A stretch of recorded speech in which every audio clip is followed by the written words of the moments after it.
Right, welcome everyone. This is the last meeting of the semester in the GATI series of the Southeast Asia program. I should not forget to mention that today's meeting with Nick Cheeseman, that I'll introduce in a second, is also sponsored by the Department of Anthropology and also the Repi Institute for Peace and Conflict Studies. So we're grateful to them for the help. I found a webpage for Nick, which says has a summary that I thought was very cool. It says, a student of law and politics. This is a self-description, right? Yeah. So he says that he is a student of law and politics, researching torture in Myanmar, Burma, and Thailand, interested in state violence and the rule of law, empirical political theory, and the making of social scientific knowledge for the public university, organized labor, ideas without marketplace, education toward democracy. Those sounds like very worthy goal. And I'd like to mention that Nick is this semester, one reason we're able to have him here is that he is in the vicinity. He's a senior fellow at the Baldy Center for Law and Social Policy at the University of Buffalo in the same state. His home base is the Department of Political and Social Change at the Australian National University in Canberra in Australia. He has a master's degree in education and a PhD from the Department of Political and Social Change at Australian National University. He is the author of a widely cited book that's called Opposing the Rule of Law, How Myanmar's Courts Make Law and Order.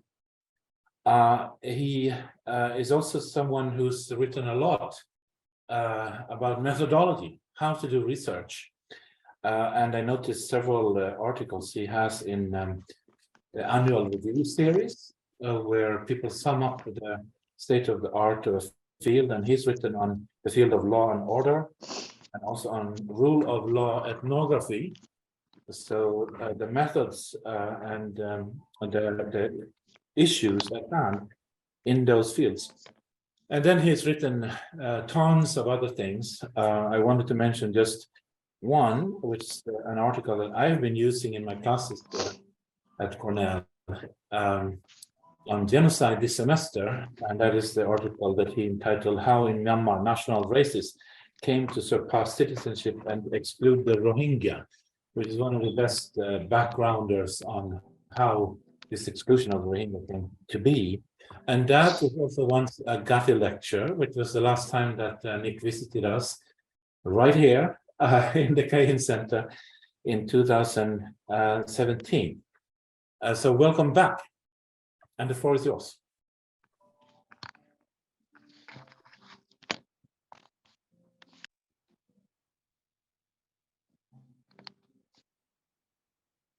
Thank you very much, Magnus, for that generous introduction and for welcoming me back to the center. Indeed, I had fond memories of the last trip and that last occasion that I spoke here, and I'm looking forward to the discussion today on a somewhat different topic.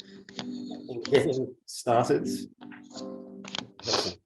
sound coming from the device. I'm not sure who's in control of the tech, but we're getting audio coming through the computer.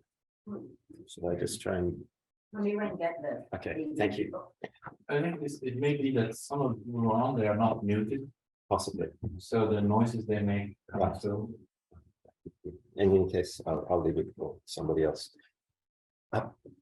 In beginning the discussion also, I'd like to note at the outset that Cornell University is located on the traditional homelands of the Gayo-Kono people, one of 6 sovereign nations with historic and contemporary presences on these lands. The Confederacy of 6 Nations preceded the establishment of the university, and I'd like to acknowledge the painful history of those people here of dispossession and honor the ongoing connection that they have past and present to these lands and waters.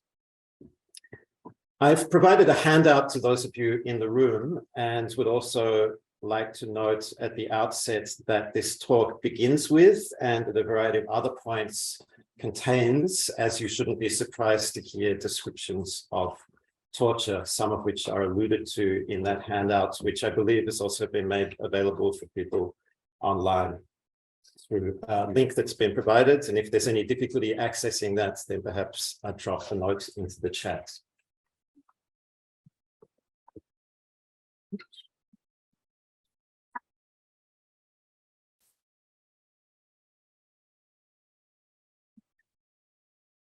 In 2021, anti-narcotics cops in Nakhon Sawan, Thailand, inadvertently suffocated a captive to death. His torture and killing obtained short-lived public attention in Thailand and passing interest abroad, not only because the commanding officer of the unit responsible was a playboy who lived a lifestyle that was unimaginable on his salary, but because it was captured on a closed-circuit video camera and the video was circulated online. The video, dated the 5th of August, is almost 10 minutes long. In it, a man in civvies appears at the door of an office with another man in board shorts and sports shirt, handcuffed with a black bag already over his head. The one guides the other, who is later identified as 24-year-old Jirapong Thanapat, to a chair in the far corner. 4 other cops appear through 2 doors, variously dressed in polo shirts, jeans, baggy pants, and one, the commander, Titisan Utanapon, colloquially known as Superintendent Joe.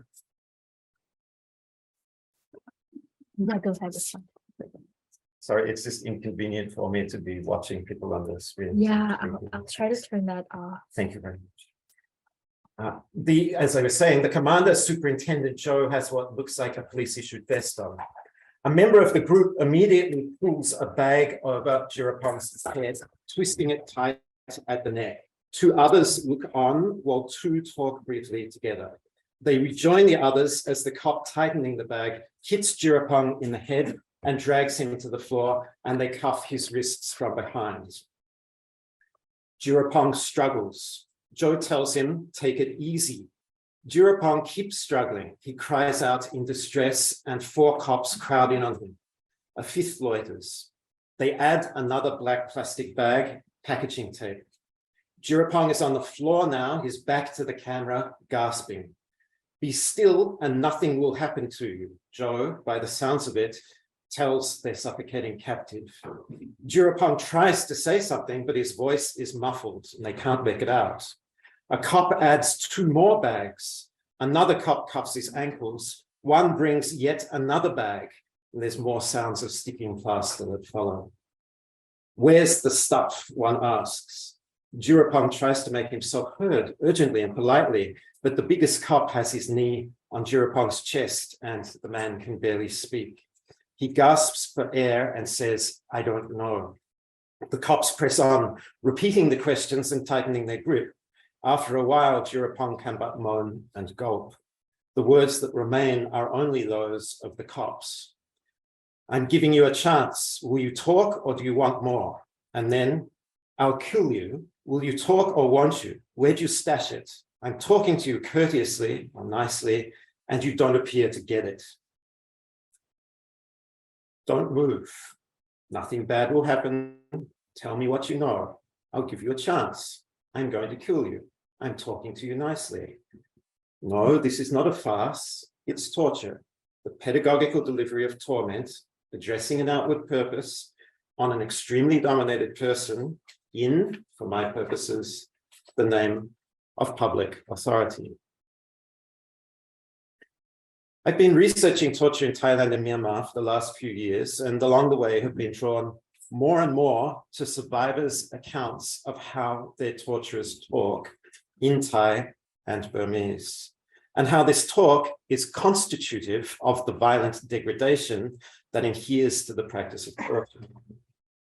The recording of the torture in Nakhon Sawan made these accounts vivid to me, noting, of course, that most of these accounts are given after the fact by way of documentation and survivor testimonies and so on. But in this case, the whole thing was video recorded. And so the video drew me back to Elaine Scarry's seminal work, The Body in Pain, in which she writes that in torture, Domination requires that the prisoner's ground become increasingly physical and the torturers increasingly verbal. That's what the video shows, a situation in which in the end, the torturer's words are all that remain. But the importance of Scarry's thesis is not just in how she calls for attention to this relationship between the verbal and the physical, though that is indeed where I'm going to locate my discussion today. Nevertheless, I need to note the other reasons for attending to Scarry's thesis at the outset to signal my own motivations for this inquiry and establish for your purposes why it is that I'm using her work as a stepping off point for this discussion. For Scarry, contrary to the facile idea that torture is the continuation of interrogation by some other means, let's say another means towards some instrumentalist ends, torture is on her account and mine, I want to add, a different practice altogether. Interrogation, as she sees it, doesn't stand outside torture as the motive or justification for it. It is internal to the structure of torture. As a matter of practice, torture resembles interrogation because it draws the practice of interrogating the captive into its interior. Torture, bluntly put, is not part of interrogation. Interrogation is part of torture. The latter subsumes the former. The implication of this, and it's quite a radical implication, it's also the one that empirically minded researchers of torture tend to find intolerable, is that all motives for torture are, on Scarry's account, false motives. Torture for her is not another stage in the interrogation situation, the third degree, as it's euphemistically known. And by the way, that's a euphemism that was coined by a cop, as Darius Rajali and Richard Leo have pointed out, among many others. Rather, torture resembles interrogation because it is structured to appear like it, giving that appearance that torturers are motivated by particular goals, that they need the captive to speak for certain purposes, to confess, to show contrition, to inform them of something, or to have them say something about something that has happened. But, Scarry says, what all of this is doing is to make possible justifications for the extreme domination of some people by others, to legitimate the infliction of pain, and, to borrow from the political and legal theorist Paul Kahn, to enable the persistence of the political dynamic of violent degradation that is epitomized in the practice of torture, and indeed, not only to enable it, but in some ways to celebrate it. Now, Scarry's theses on torture and pain have met with detractors who insist that they can't be sustained empirically.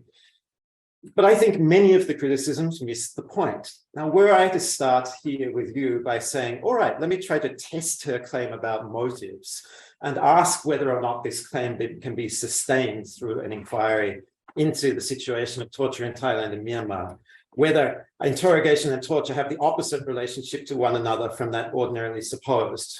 Let's try that out empirically through the data that I've then generated thus far. Then not only do I think what I would have to say to you today would be rather boring, but it would also probably be to misunderstand the value of the theory that she's presenting to us and others like her theory, in as much as it is an invitation for us to take little imaginative leaps into worlds that are, as Wendy Brown has written, not quite the ones in which we live. And so, as Brown has put it beautifully in her essay on the untimeliness of critique, quote, theory violates the self-representation of things in order to represent those things and their relation differently. Thus, theory is never accurate or wrong. It is only more or less illuminating, more or less provocative, more or less an incitement to thought.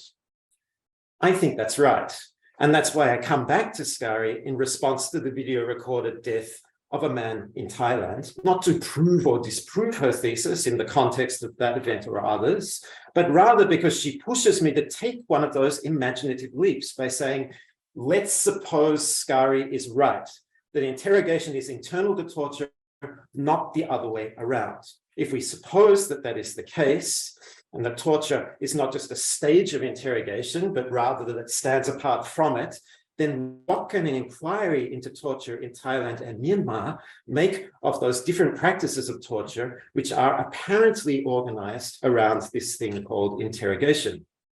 Put another way, what persuasive claims might we make about the practice of torture in Thailand and parenthetically Myanmar by observing how torturers talk, not as a matter of instrumentality or purposefulness, but as a matter that gets at the constitution of the torture situation itself. That's to say, instead of treating how torturers talk as one technique or method among so many others directed towards certain outcomes of interrogation, I propose to listen to how this talk co-produces the torture situation as a distinctive situation of violent degradation, which is politically and socially relevant to the conditions in the countries where I do the research today. I do all of this by drawing on data from over 16 months of work in Thailand and Myanmar during 2018 and 2019, supplemented by further data that I've generated this year, 2022. The pandemic, of course, interrupted the progress of the project. In both countries, I designed and conducted the research collaboratively with human rights defenders with whom I have long established relationships. Because the research collaborations differed for a variety of reasons to do with the country conditions and experiences, and the views of my collaborators about what we ought to or ought not do for the purposes of inquiry, the research design and the data generation in each have also differed. Now, time doesn't permit me to speak to the differences in detail or to do work to situate, to contextualize the data and the histories of the two countries in the last few decades. But I'm hoping that for this audience, that shan't be necessary as it might have been for others, and indeed that many of you will be able to provide me with useful advice about how I might do more contextualizing work than I've done thus far. In brief, in Thailand, the total number of cases of torture thus far documented is 103, involving 161 captives of cops, soldiers, paramilitaries, and their hangers-on, in what would conventionally be classed both as political and ordinary cases from the 2000s to 2010s. I should note here that while cases involving the police run across this entire period, cases involving military personnel tend to be in particular periods and locations. So for instance, specifically in the wake of the 2014 coup, the torture of political dissidents, and in the context of the counter-insurgency, counter-revolutionary operations in the south of Thailand, in the southernmost provinces, torture also is frequently and routinely used. Additionally, there are some cases involving military personnel themselves, in particular conscripts in military facilities. In Myanmar, the data pertain to 54 cases involving at least 56 captives, and the majority of these are in political cases from the 1990s, where the torturers were soldiers or special political police, although I should add that there are also a minority of cases from ordinary police detention, and I've written about one of those cases, for instance, at some length in an article I published in Human Rights Quarterly in 2019. Now, to be clear, these numbers aren't indicators of the prevalence of torture, in order to give that impression. They reflect a variety of other factors, including my concern to concentrate the project in Thailand, supplemented by data generated in Myanmar. And my reasons for working that way are varied, but among them, I felt that there would be opportunities to explore the diversity and rich texture of torture experiences in Thailand in contradistinction to Myanmar in ways that would be useful. Secondarily, because I'd already done a lot of research in Myanmar, I was less prone to the kinds of surprises that are useful for the purposes of this type of inquiry from those that I encountered in Thailand, and therefore found it more productive to try to develop some of my early thinking. And indeed, the framework for this paper out of the research done in Thailand. And also lastly, just because of a commitment to colleagues there that eventually I will get around to doing research in Thailand, whereas I've hitherto always just been writing about Myanmar.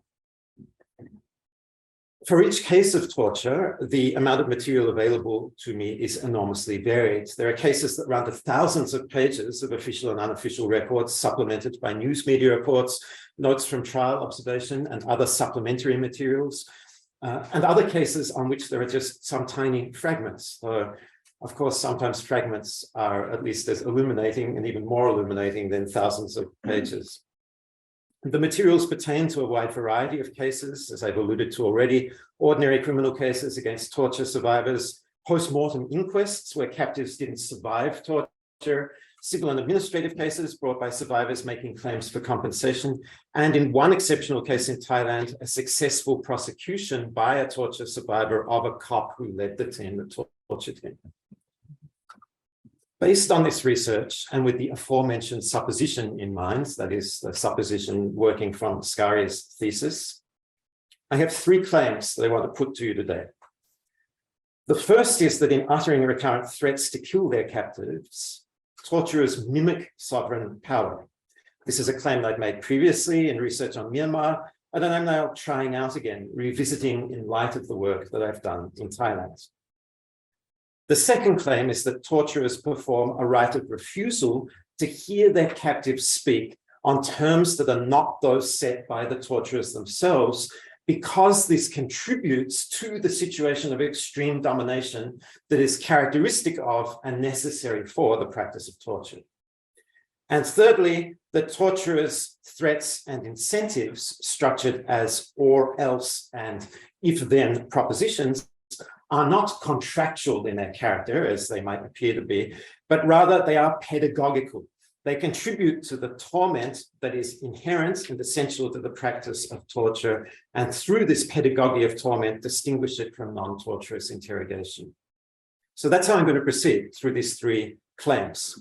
I want to note that I'd originally intended, up to yesterday, in fact, to discuss how torturers in Thailand and Myanmar talk colloquially using pronouns and other parts of speech, and profanity, my opportunity to swear a bit at Cornell, to perform relations of intimacy that are also productive of the torture situation, but it would have taken up too much of our time together to do justice of all of those features of how torturers talk and try to fit these three claims in too.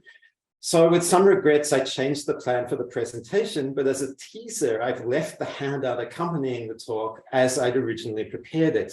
So you can see what I've skipped over under item 1, and we can go to it in the discussion afterwards if you would like to talk about the profanity that Thai and Burmese torturers use, among other things.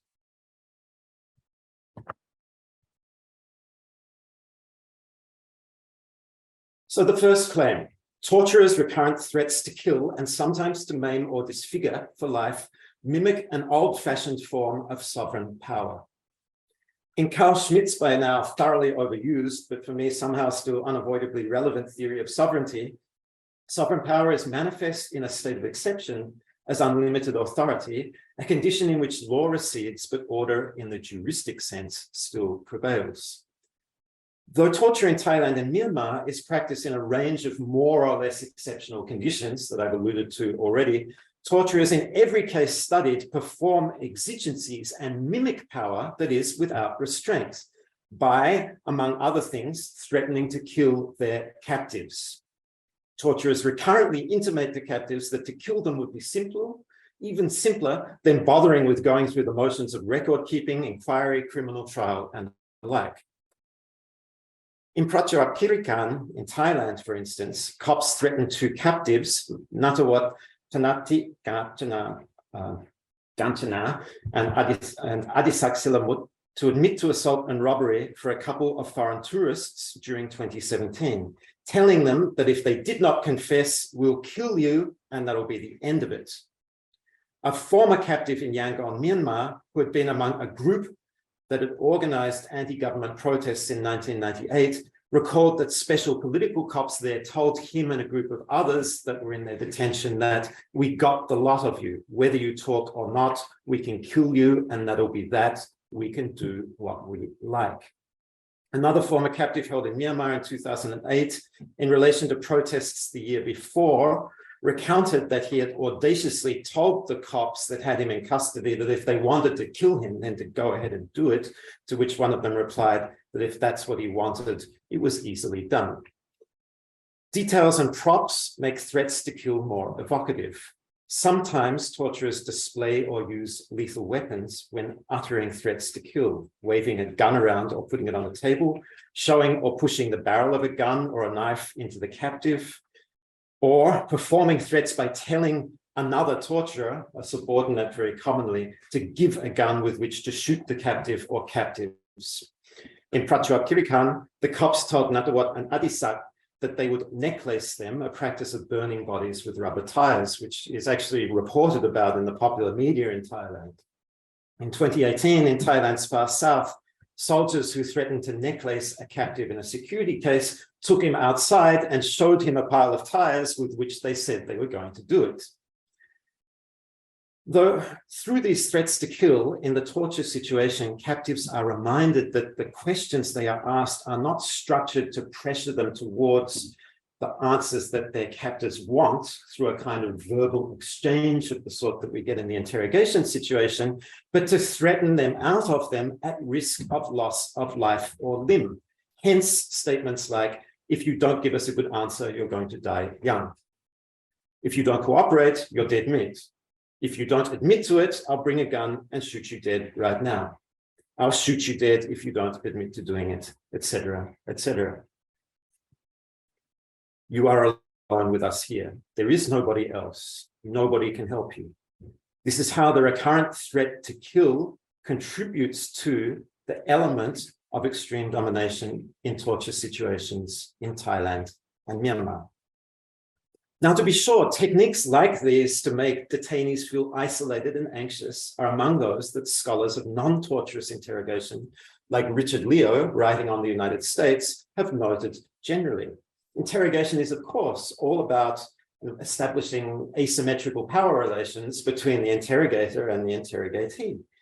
But unlike those settings, torturers in Thailand and Myanmar perform their fictionalized power to isolate, torment, and dominate through repeated threats to kill, accompanied by physical violence and props, mimicking the prerogative that sovereign power reserves to inflict violence, perhaps lethal violence, on the body of the subject. The work that threats to kill do in producing the torture situation is important for me to note, because descriptively speaking, torture is practiced in many different settings in Thailand and Myanmar, especially in Thailand. And so the torture situation isn't summed up by what Stephanie Athey has described as the torture archetype, which is present very much in the Anglo-American public imagination, the situation in which a skilled, goal-oriented torturer is thrown together with some equipment in a room dedicated for the purpose of torturing somebody. That's just not how it works in Thailand or Myanmar at all. In the Prachuapkhirikan case that I mentioned a moment ago, the police tortured their captives in a public toilet, in moving cars, in an open field, in a shop house, and between a couple of sofas in their police station. In each place, they had to use evocative language of threats, coupled with rights of refusal and pedagogical practices that I'll turn to shortly, to impress upon their captives that they were not, after all, in an ordinary interrogation situation. Their lives were at risk. They were in a situation of extreme domination in the name of public authority. Now, to be clear, while threats to kill and maim mimic an old-fashioned form of sovereign power over the body of the captive, I don't want to suggest that they are, as Paul Kahn has put it, a practice of making present the sovereign in the body of the victim. I don't find anything useful in the idea that sovereign power is somehow manifest in the practice of torture. Whether Schmidt is right to insist that central concepts of modern political or state theory are all secularized theological ones or not, a topic, by the way, as we all know, on which mainland Southeast Asia has its own story to tell. And here I'm thinking of work by people like Patrick Jory and Matthew Walton. I don't find the claim that sovereign power is made present in these torture situations a useful incitement to thought. Rather, what I think they reveal is how violent degradation in the name of public authority can be performed in the manner of an everyday melodrama in which the exception is imitated and practices of domination are amplified to the extreme. This brings me to the second claim, which is that another way that torturers in Thailand and Myanmar constitute the torture situation is through their monopoly on the right to say no, the right of refusal of the words of the other. Torturers in Thailand and Myanmar talk in ways that close off or prohibit answers to questions that they have not bidden. They structure yes-no questions to direct their captives to the answers that they want, to confirm the rightness of the questions themselves. Did you do it or not? Will you confess or not? Are you going to talk or not? Do you have a gun or not? Do you do drugs or not? You were going to plant a bomb, weren't you? The structure of torturers' questions tells their captives again and again that they seek confirmation of belief. Again and again, because the right of refusal does this repetitively, drawing into the torture situation the logic and practice of interrogation, in which, as Leo pointed out, of interrogation in America, police may ask the same question over and over and tell detainees that they don't believe them and don't want to hear that they've not done this or that. But in the torture situation, captives are reminded that the questions aren't structured to pressure them towards the answers that their captives want alone, but to threaten and force them out of them through torment in conditions of extreme domination. So to be clear, what is at stake here is not the truthfulness of the answers. The right of refusal is not in the manner of an exercise to get the captive not to lie, even if they might be lying. I want to stress this point because one of the legacies of the positivist epistemology of pain in the history of torture in early modern times is a lingering idea that torture must have some relationship to truth. The truth comes from torture like juice from an orange when squeezed. What I observed from study of how the torturer's right of refusal is structured in Thailand and Myanmar is that the distinction between truth and falsity just doesn't come into it, even or perhaps especially when torturers insist that they want the truth. What matters is that in each instance, the answers given are good for the torturers, that they are affirmative of their views. Moreover, torturers in Thailand and Myanmar are explicit that the questions they ask cannot be answered on the kinds of terms that might apply to non-torturous situations of interrogation. It's noteworthy that in both countries, they rule out negative declaratives. The lead researcher for the team in Myanmar with whom I worked, himself a torture survivor, said that the political cops who tortured him in 2007 to have him confess to involvement in a bombing told him that he could not use the word do. That's the part of speech that suffixes the verb in a Burmese negating clause. For each do or no, they hit him 5 times and asked the question again. Other former captives in Myanmar have similar stories. One held over protests in 2007 said that having punched him hard in the face before even uttering a word, his torturers, who were either special branch police or military intelligence personnel or both, said, "You can say to me," one of them speaking here, "you can say to me anything except don't or didn't. Don't know, didn't have it, didn't do it." Another whom a different special police unit under the Yangon Regional Command held over the same events recounted, they said, "Don't say to us that, I can't recall, I don't know. I, the torturer, I don't want to hear talk of I don't know." While torturers' captives are denied negative declaratives, torturers themselves use them liberally. The torturers no refuses their captives' refusals. Torturers alone exercise a right to utter no and punish their captives when they do the same. The rule they seek to enforce is that they monopolize no, because through it they control the interpretations of what is said and done in the torture situation. And afterwards, I would add, alluding again to Scarry's thesis, which I'll come back to at the end of the discussion. This is evident in the practice of torture in Thailand as it is in Myanmar. A captive taken from his house by soldiers mobilized during the war on drugs launched by former Prime Minister Thaksin Shinawatra in 2003, recounted how they had asked him where methamphetamines were located. When he said he didn't know where the drugs were, they punched him, hit him in the face, and he says, quote, said they wouldn't allow me to say, I don't know, I don't have any. After the military coup in Thailand in 2014, which I mentioned already, one torturer among soldiers assigned to capture suspects in state security cases told his captive, who was accused of involvement in a hand grenade explosion in Bangkok, answer the questions I'm about to ask, but don't answer, that's not right, I don't know, I didn't see. When the captive replied to a question that he didn't know, somebody standing to his rear hit him hard in the temple of his head. In this way, in the torture situation, unlike interrogation in general, it is not that the no answers themselves are attacked as wrong or unwanted, but that the undefended body of the captive becomes the target for attack. While interrogators in non-torturous situations use strategies to attack their captives' words, torturers perform or threaten to perform the refusal of captives' replies on their bodies. While detainees in non-torture situations can try to defend themselves from verbal attack, captives in torture situations are structurally denied any right of defense. My third and final claim is that certain ways in which torturers announce their attacks on their captives' bodies in advance through statements that their captives had better cooperate or else, coupled with if-then incentives, are features of what I have come to refer to as the pedagogy of torment that is characteristic of cases of torture in Thailand and Myanmar.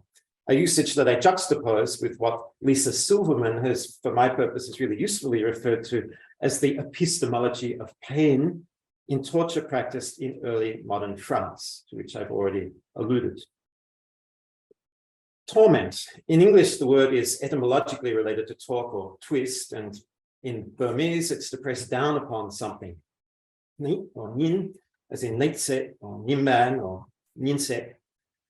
In torture, then, people are twisted and pressed to fit into a world of the torturer's making, not only physically, but also pedagogically. They're pushed in this way through the making of rules that force the detainee to play a role that they wouldn't otherwise play. In this way, torture in Thailand and Myanmar and elsewhere is structured so that the captive learn the part that they must play in their own degradation and demonstrate to the torturers that they have learned it.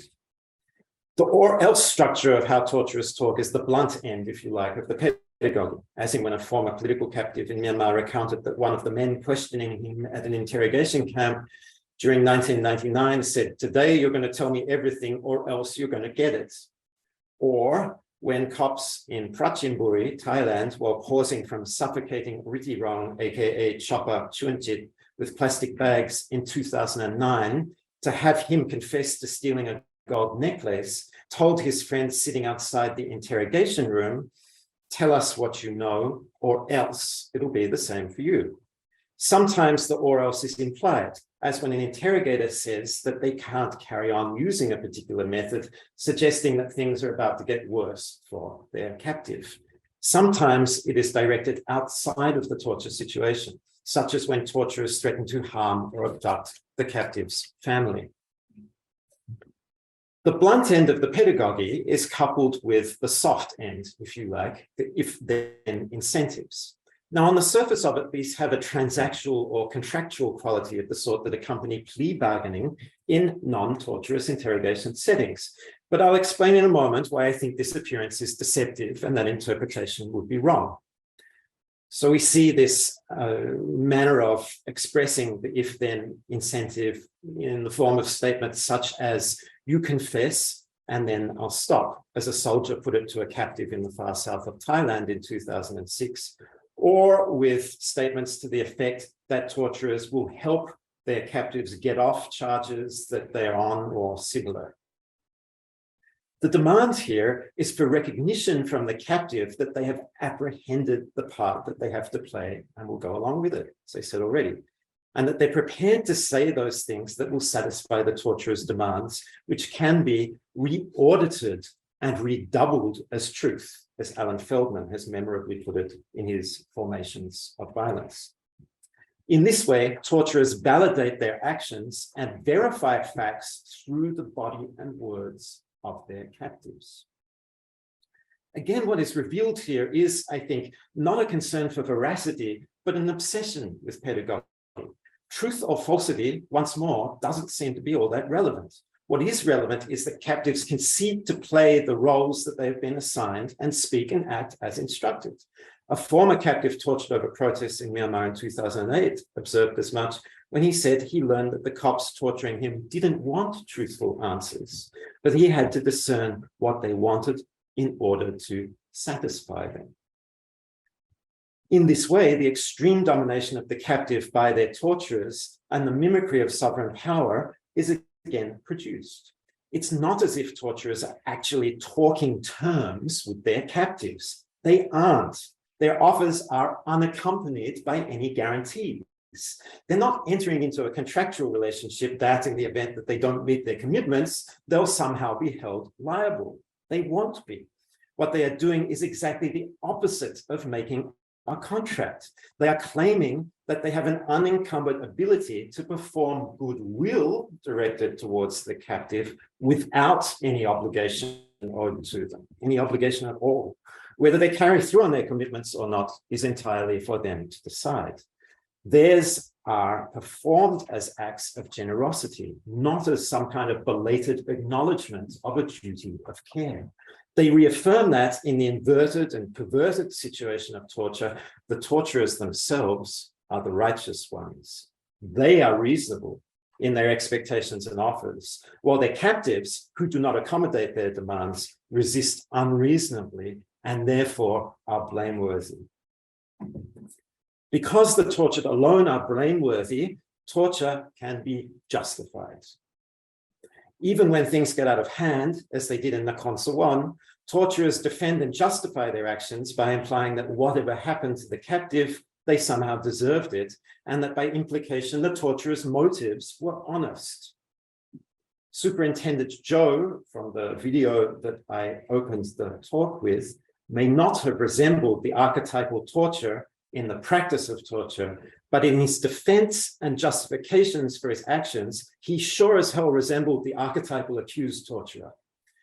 During a surprise phone call to a news conference after his arrest, he admitted that it was wrong of him to torture Jirapong, but insisted that he did it because Jirapong did not want to tell the truth about possession of methamphetamines. He hadn't intended to kill Jirapong, he said, but was determined to work for the public so the youth of Nakhon Sawan wouldn't be addicted to narcotic drugs. Thus, it is the blameworthiness and obstinacy of the captive that brought him to his death and created problems for well-meaning others, which is to say, his torturers.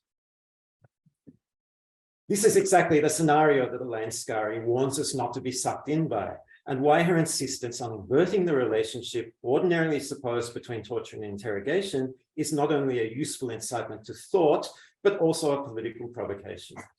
Joe's pious insistence that he was motivated by a concern for the youth of his town was patently disingenuous, but that he could try to justify his actions in these terms at all is a consequence of generalized arrangements in which motives for torture are taken at face value. They somehow are plausible because we suppose that in practice, torture is the continuation of interrogation by other means.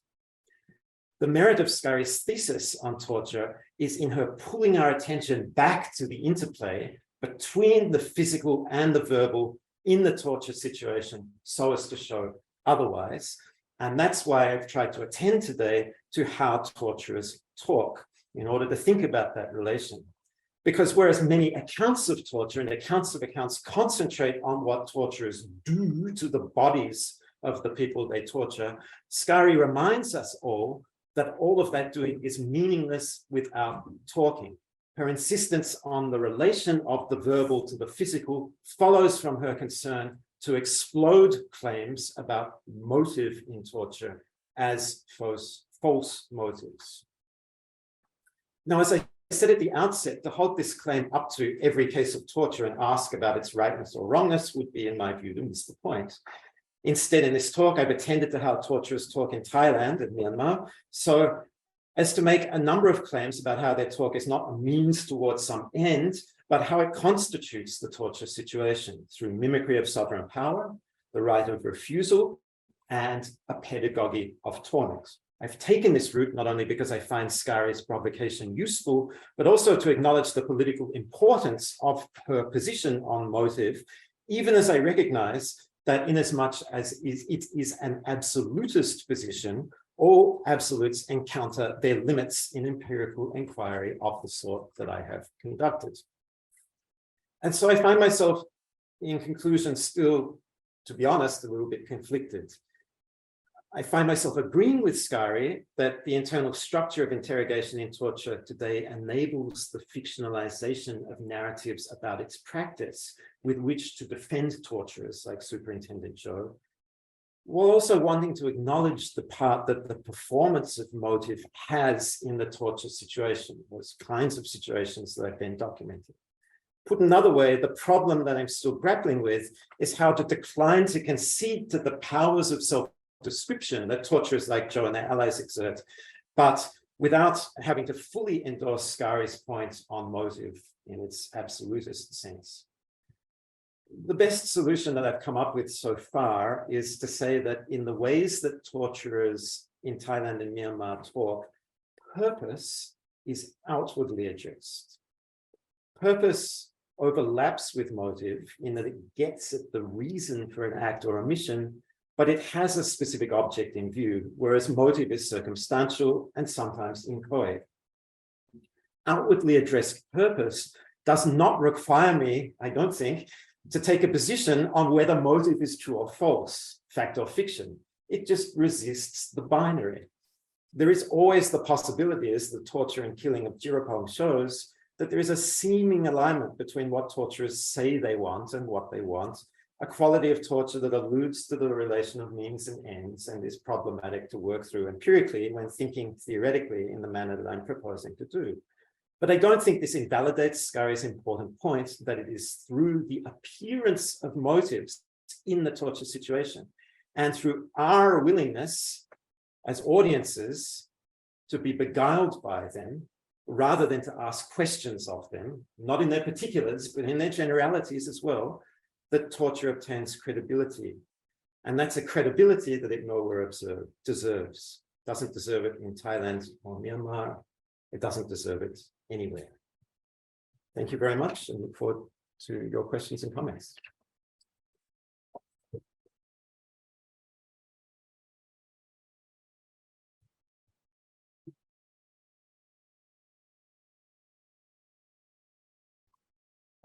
So is there a chair or do I just call? Would you like to?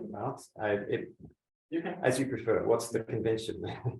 You can do it yourself. So I think I saw Professor Park's hand up first. So we'll start with him and then Tom. One is the relationship between torture and individual interpretation. Is it state sanctioned and how do you pick what's the torture? And the second question is how different is there a difference between the usual interrogation and torture and interrogation?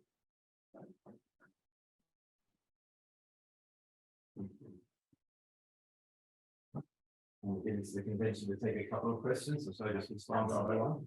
It's all up to me. Okay, great.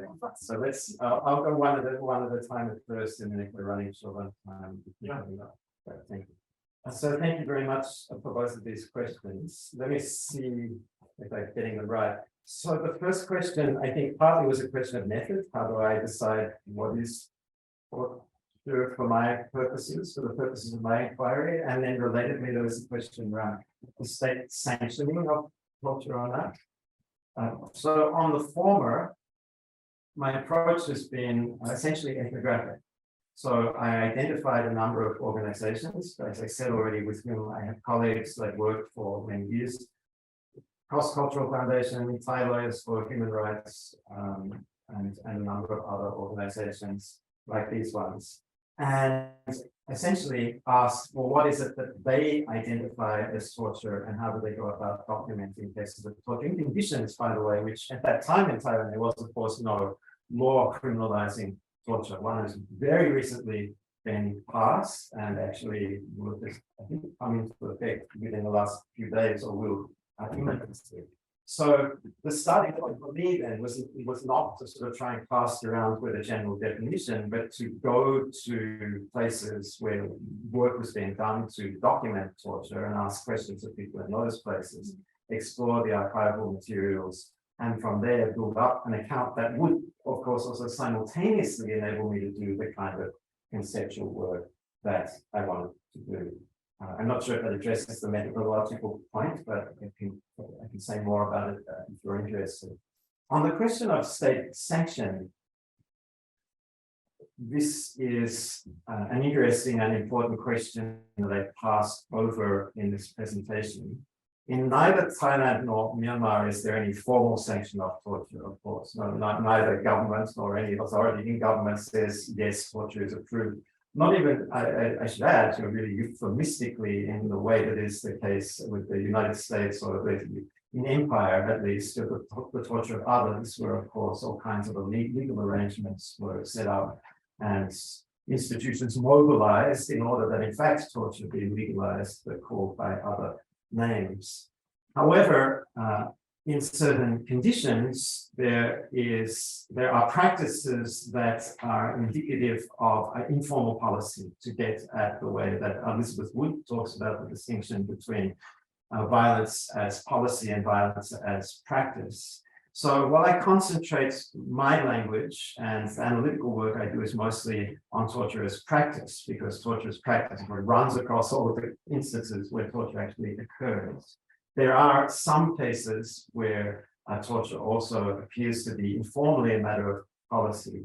That is, of course, particularly the case of political dissidents in Myanmar, past and present. The 2021 coup has brought a tsunami of violence, including a massive amount of torture with it in that country. And in Thailand, for instance, as I said already, after the 2014 coup, where political dissidents also were tortured primarily in army custody, and some of them were moved largely distances from one province to another in order that they be tortured in certain locations and not others. So there's evidence in those cases that there is a structural arrangement to enable that torture to occur. Police, for the most part, in both countries, ordinary police rather than political police, their special branches and their analogues in both countries, are practicing torture not as a matter of policy, but as I said already, consistent with Elizabeth Wood's, I think, characterization of schema as a matter of practice. Can you repeat the second question that you asked? Because I'm not sure if I got it. You're asking about the distinction between interrogation and torture, but I think I need it repeated. Would just ordinary interrogation be different if you did a study that compared to torture plus interrogation? Well, precisely my point is that there's no such thing as torture plus interrogation. This is Scarry's inversion, right? To insist that torture is a different category altogether and be treated as such. Not in a way, I hasten to add that, say, lawyers, people working in international law or in other arrangements to deal with the prohibition of torture tend to think and talk about it, where they're still very much concerned with motives, but precisely to do a different kind of intellectual and I would say political work, insisting that torture resembles interrogation because of the way that it draws interrogation into its structure, but it's wrong to say that torture is the continuation of interrogation. Interrogation by other means. The third degree, that again, euphemism in the context of the United States. And again, I should add that actually, from my mind, some of the most important work on torture by Americans in recent years is in the context of torture of poor and marginalized, racialized communities in Chicago, right? And so that for me gets very well at exactly this point, that torture in that setting was not an extension of the interrogation situation. It was rather an arrangement in a larger political and social arrangement to terrorize one part of the population in that particular city. And so that's the point that I'm trying to work with. That's Scarry's provocation, right? And so that's what I'm taking up. I say, suppose she's right. It's a kind of a little sort of a Foucauldian methodological game there, right? You know, let's suppose madness doesn't exist. What's all this stuff for, right?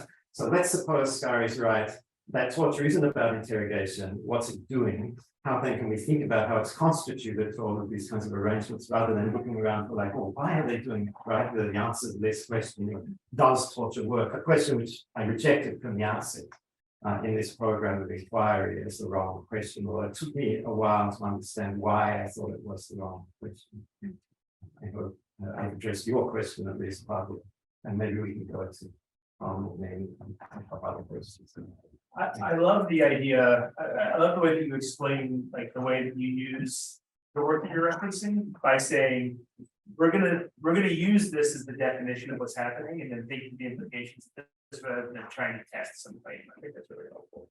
And so, you know, it's hard to think through these things because I've never been tortured, and so I take as accurate the description of what is happening, and I think that. The question that raises for me is,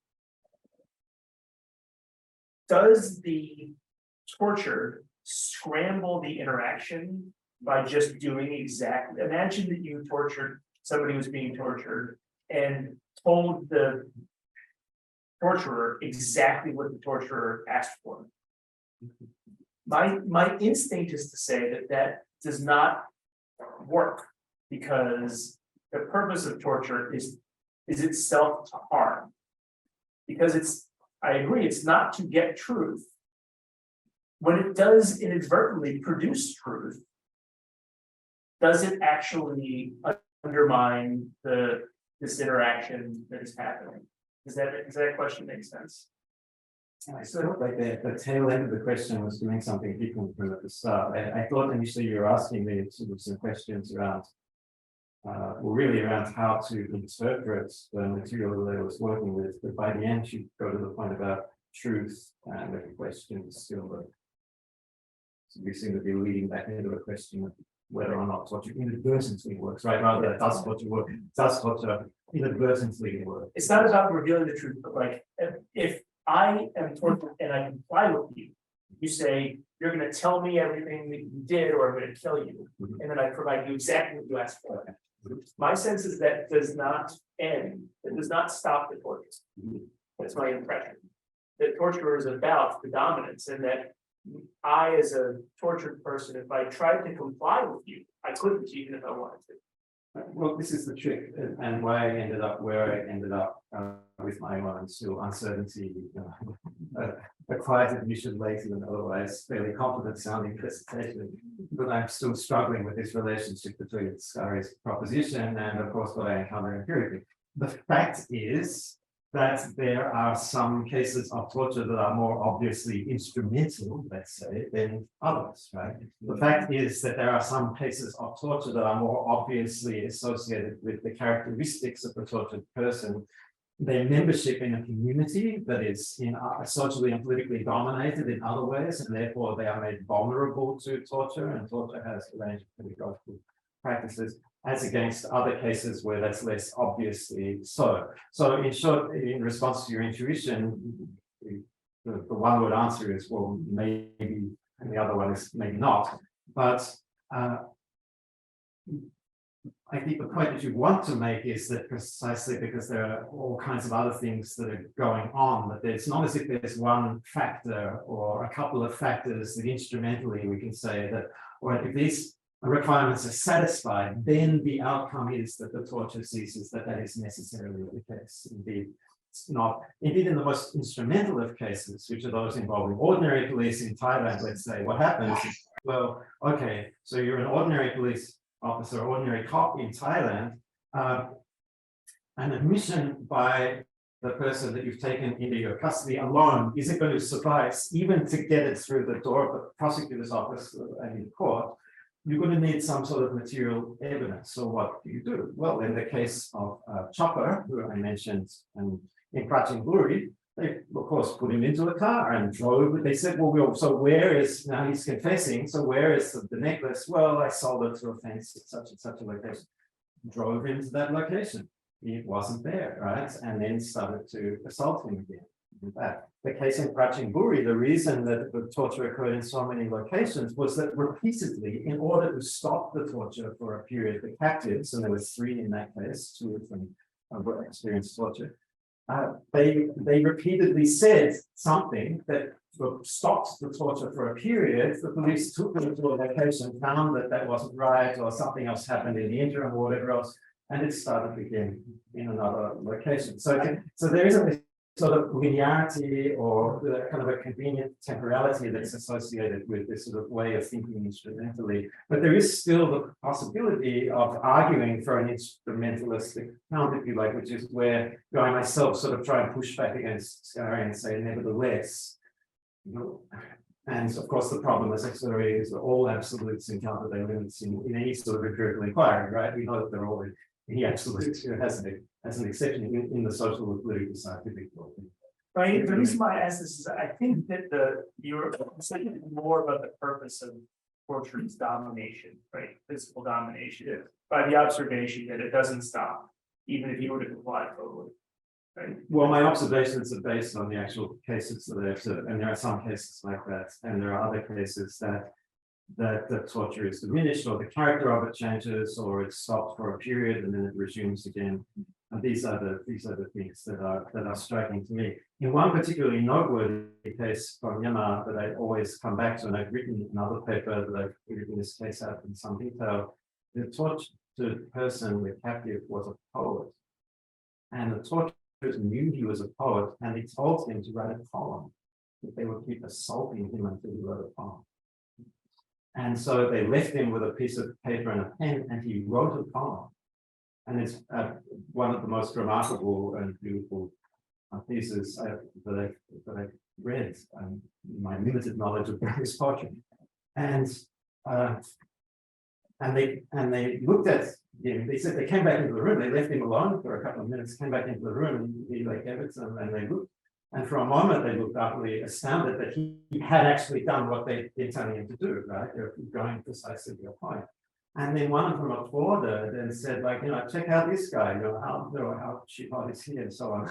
And then they, like, in a performance of the celebration of his success, called for like food to be brought to him. We hadn't eaten for days. And like gave him a meal, like to sort of congratulate him for like having written a poem for him.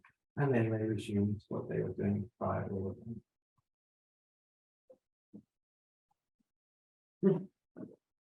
Yeah, first, thank you so much for this talk. Sorry, I didn't know your name, by the way. I don't know somebody's name. Matt Finger. This might be a more question on how people that are working with redefine torture, but what I'm wondering about is how this pedagogy of torture will their impact our work maybe differently in instances of psychological torture or torture through, in a sense, abandonment. I'm thinking especially about,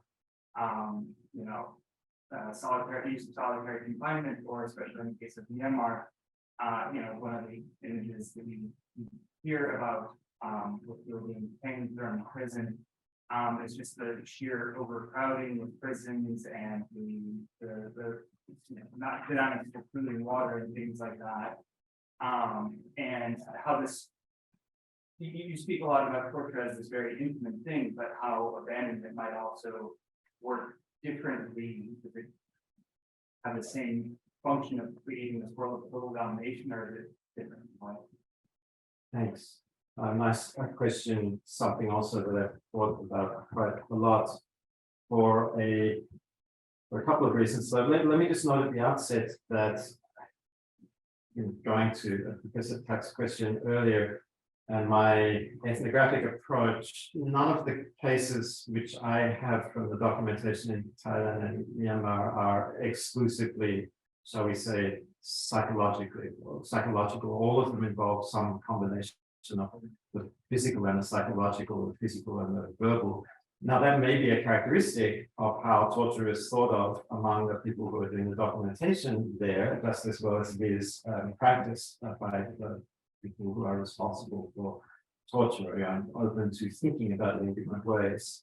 I should also note that in Thailand, where it is possible to get psychological evaluations and try to make a claim based on a psychological evaluation, it's still tremendously difficult to get recognition of those. So indeed, the psychological element of torture is still very much in the background of the way that work is being done on torture there presently. I have an article in Law and Social Inquiry. It's online, it's not out yet, on the jurisprudence of torture in Thailand, and it relates to some cases where the people who had been in captivity made complaints to get redress from the courts, the administrative courts, for psychological damage that they'd experienced. So that goes to that point.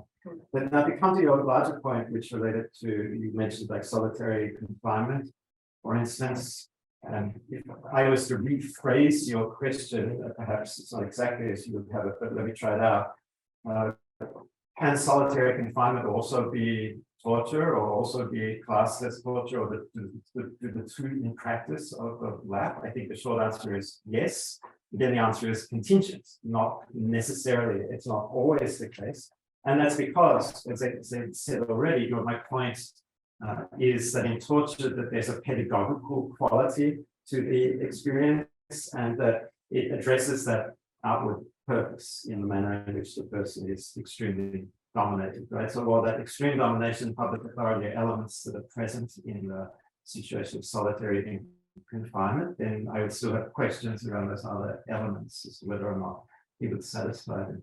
I think the important point you're making, though, also, which I'm still trying to think through, partly because it sort of is tangential to my overall project, but it's not central to it, is that there's a phenomenological quality of solitary confinement that is very much consistent with the experience of torture survivors. And so like Lisa Gunter's work, I don't know if you've seen it, on solitary confinement on maximum security in the US, for instance, is in fact a phenomenological study. And so much of what she writes about resonates with the accounts that I've been documenting. And by the way, there are two other categories that are relevant. I think there are four general categories of violence that phenomenologically have a lot in common with one another. The third one is rape, which also phenomenologically bears a strong resemblance. And the answer in my case will also be the same. Contingently, can rape be torture as well? Yes, in some circumstances.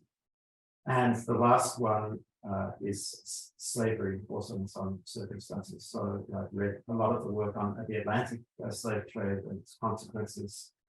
Cynthia Hartman's book, which has just been republished, by the way, the 35th anniversary edition, Sense of Subjection, and like raises questions for me that are precisely the kinds of questions that need to be asked about the phenomenon and the practice of torture.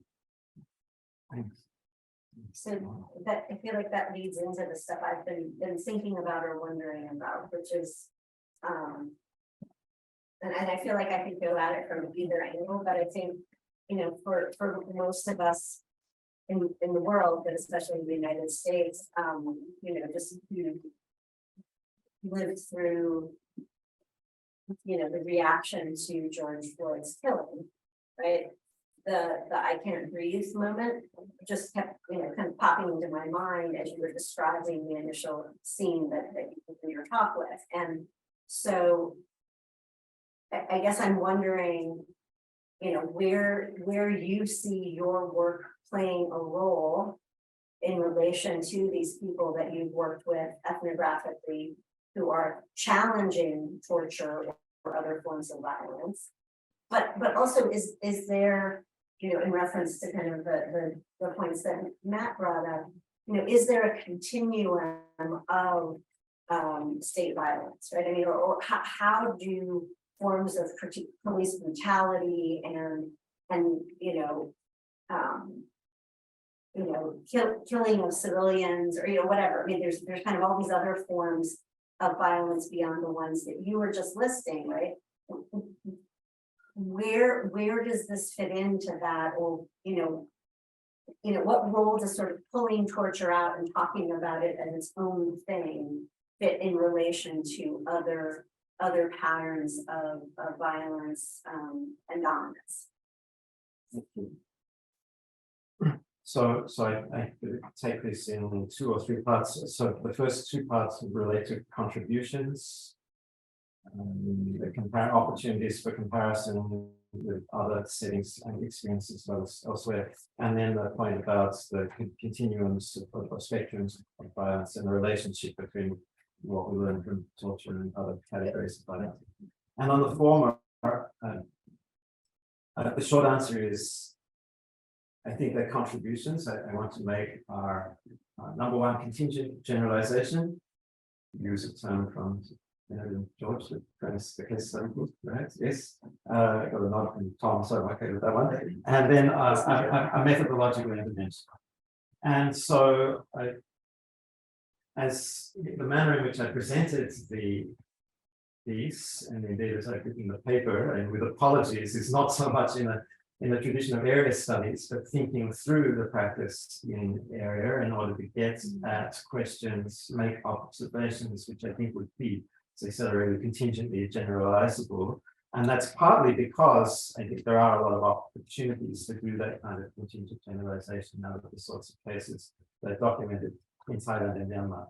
Relatedly, methodologically, one of the tasks that I have is to try to offer an account for how it's possible, as it were, to know facts about torture and interpret them in ways that are meaningful for us as scholars, but also do the sort of political work which is necessary.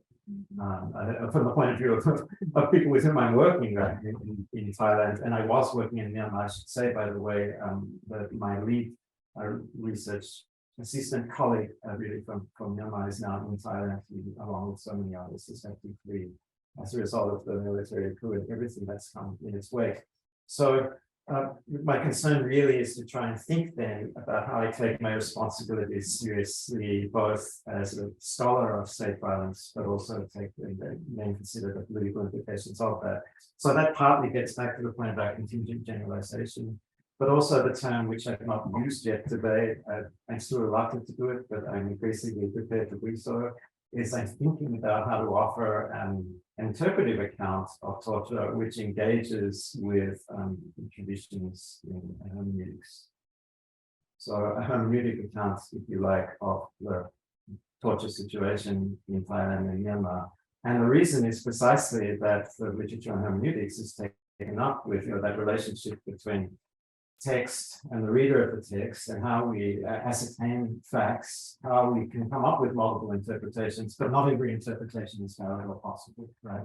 So what are the conditions under which a valid interpretation of torture may be possible? One that attends to the facts, takes the facts seriously, but also allows for the play of interpretation necessary for the kind of work that I'm interested to do. On the question of continuums, my short point is that indeed, torture is situated in spectrums of violence, and one of my interests is exactly to think through this particular category towards other categories and the social and political orders in which torture is imbricated, but to do it by attending very sharply to this one set, if you like, of practices in specific conditions. My inclination as a scholar, I think it's shared by many colleagues in Southeast Asian studies, is that by attending really closely, although perhaps I do it more than most people, to one particular category, a particular kind of practice, and exploring the interior of it in the way that I was trying to do in conversation with you today,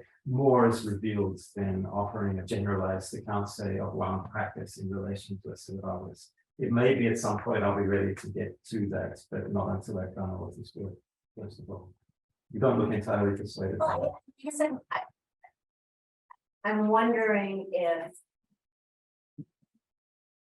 the impact that torture has, and resistance of torture has on population, on the citizen, but I'm wondering how how that's similar or different from other forms of violence and brutality in terms of I mean, I guess it's that sense of subjection or, fear or, whatever it is that not just in relation to the individual being tortured, but the broader context of why torture is tolerated, if not encouraged.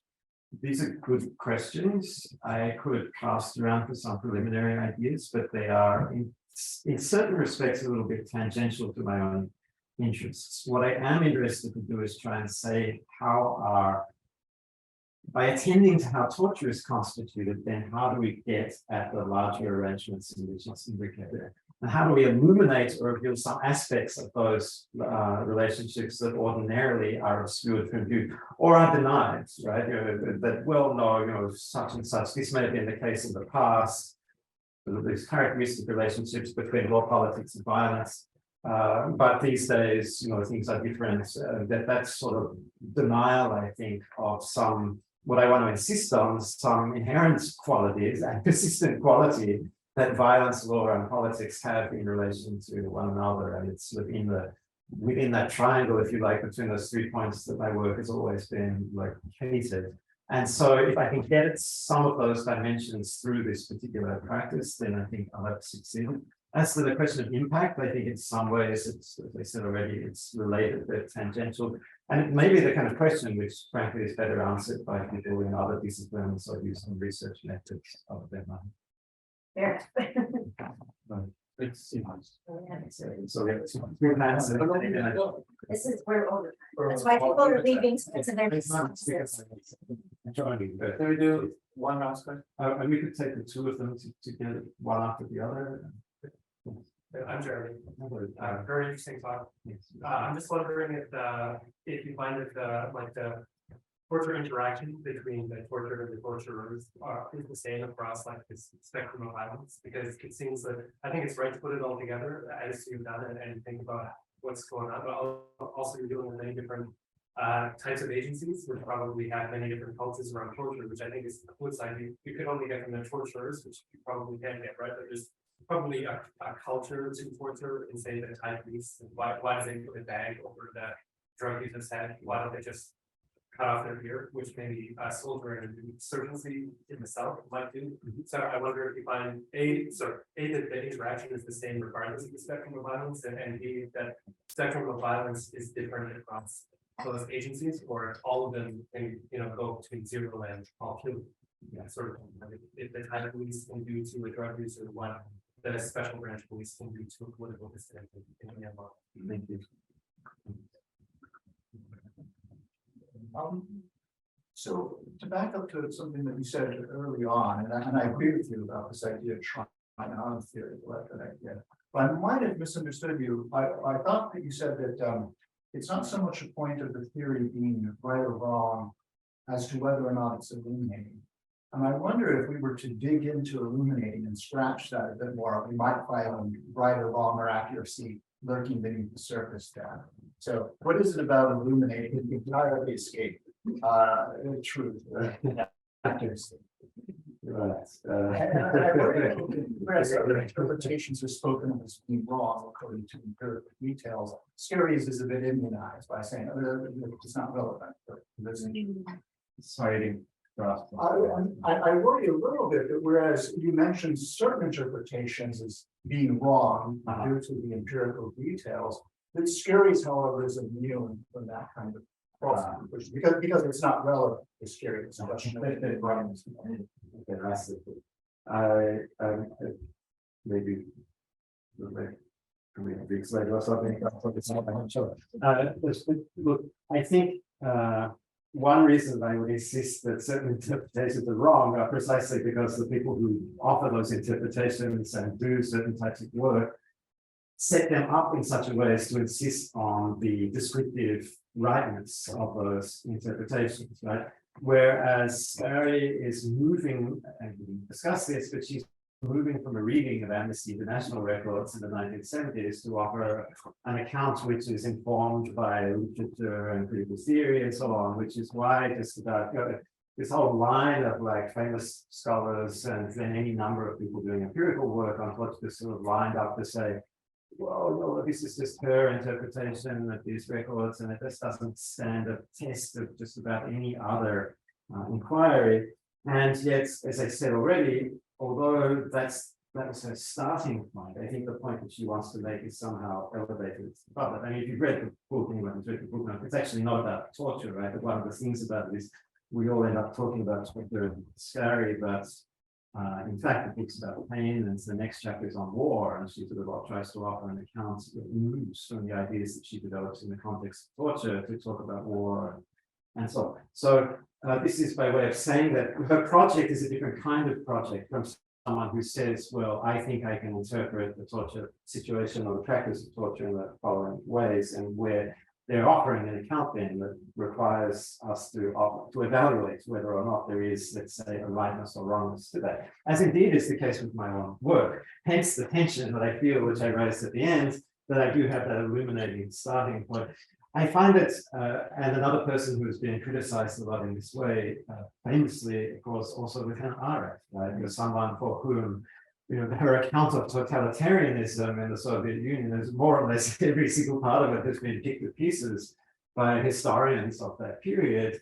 And yet we come back to Arendt and find something useful to think with, sort of a starting point for us to ask questions in a different way from how we would otherwise. And that's what I think Brown is insisting upon when she says, that's the point of theory. It's not sort of holding it up in every single case and saying right or wrong. So that's I'm just restating what I said already. That's the best I have to offer for now, but I appreciate your prompt and your provocation.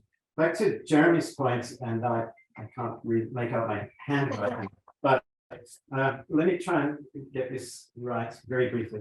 Your point about different agencies and the different cultures that may adhere to them is exactly right. The person who's done the most work on this topic globally is, of course, Brutality, who may yet have another book in him or not. I don't know. He wrote this enormous book called Torture and Democracy. And most of these issues have been exactly along his lines: transmission of practices and the cultures that adhere to particular institutions in different places at times. You're quite right to say, and it was kind of you to say, I'm right to do it here. Other people don't think I am right, but I've sort of flattened this out in this account, and I've deliberately really effaced the cultural differences and the contextual differences. And this is something that I have to come back to and think through more deliberately. So I appreciate those points. My closing observation is just to push back on one thing, because I'm still thinking it through myself, and that's that one of the things I didn't want to do at the outset in this project was to try and organize cases, let's say, torture by the police, torture by the military. There was one descriptive reason that was important not to do that, and that's that in both Thailand and Myanmar, police and military work together in many of the cases when torture documented in extreme times, but also even in ordinary criminal cases.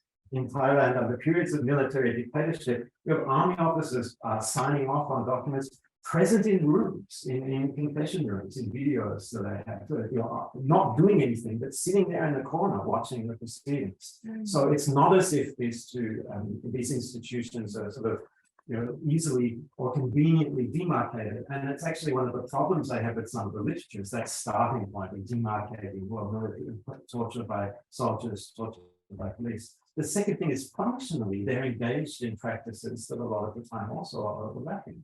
So how do we treat a military that, for all intents and purposes, is mostly engaged in policing programs that may be more or less coercive, more or less violent? This is a general problem I have, but also that it was brought to my attention recently by a political theorist at the last American Political Science Association conference, that this sort of convenient demarcation, which goes back to this story we tell about Hume's principles and the civilian constabulary and so on, it's all bullshit, right? It's never been that way. That the paramilitary function of the police, even in the metropole, we understand, of course, in Southeast Asia and South Asia, where police forces were set up as paramilitary institutions for the most part for the policing of populations, not the investigation of individual crimes, as Sandra Freitag and others have written about at great length and very well.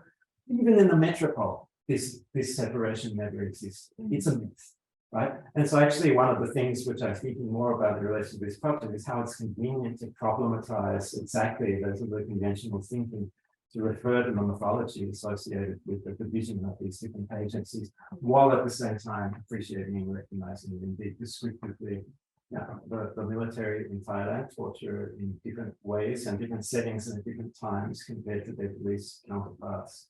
But there's a lot of implication, and also there are interpretive difficulties if we just sort of jump to the conclusion or that there are different cultures here to them. That's for an ongoing conversation with Charlie on my part, and perhaps you if you're interested to. I thank you all for staying so much longer than we expected.